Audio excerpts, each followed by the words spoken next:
Browns back at it, preparing for their trip to New Orleans this Sunday to face the Saints at the Superdome. And really good news here for the second straight day, Mary Kay. Everybody on the 53-man roster was accounted for. They were healthy. They were practicing. This is what you want coming out of your bye week. You want everybody, all hands on deck. Even if you're 2-7, you still want to be able to try and go win this game with a full roster. Yeah, it's weird to look at the injury report this week because there's not 14 guys on it for the first time. It's really been a season of just being banged up. The Saints also know how that feels, but it is weird to look out there and just see everybody out there that's on the active roster.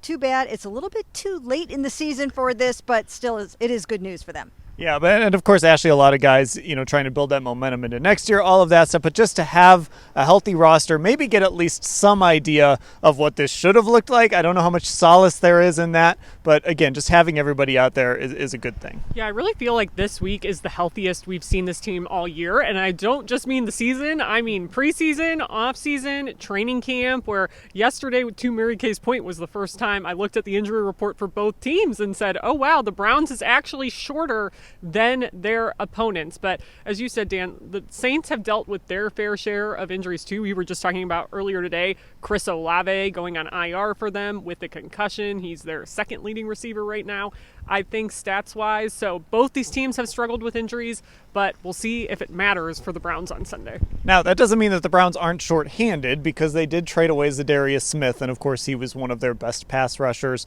He was leading this team in sacks at one point this season. Now he is gone, and they are going to turn to Obo Okoronkwo getting an extended role, and Isaiah McGuire, a young guy with Alex Wright injured. Isaiah McGuire gets to step up and maybe show what he can do. But Mary Kay, it's going to be a big ask for both of those guys. Yeah, it really will be. And then Jim Schwartz, the defensive coordinator, mentioned two other guys today that can also see some time out there. And I thought that was interesting. It's rookie defensive tackle Mike Hall and then Sam Kamara. So those two guys will also probably be part of that rotation outside. I think the key is going to be get some pressure from that other side, because Myles Garrett is taking on so many double teams, so many triple teams, so much chipping. He needs some help. Yeah, Ashley, we know there's a little mad scientist in Jim Schwartz, so to see him maybe consider moving Mike Hall out there.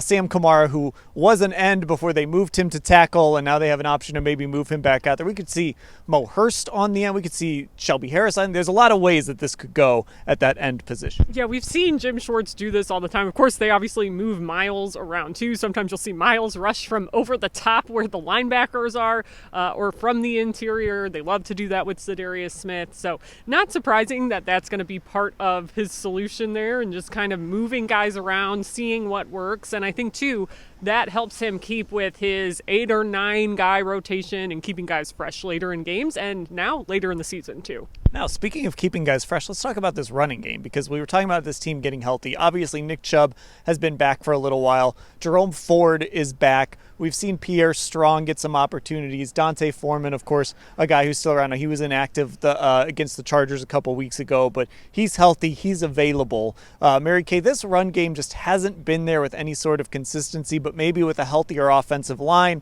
and a healthier stable of backs, Nick Chubb getting better and better by the week, they can find a little something here. I think so. And I think the fact that Jerome Ford is now healthy, I think you'll see more of a 1-2 punch now between Nick and Jerome. And I think that's going to help. I think that Nick might have more left in the fourth quarter if a little bit of wear and tear is taken off of him early on in the game.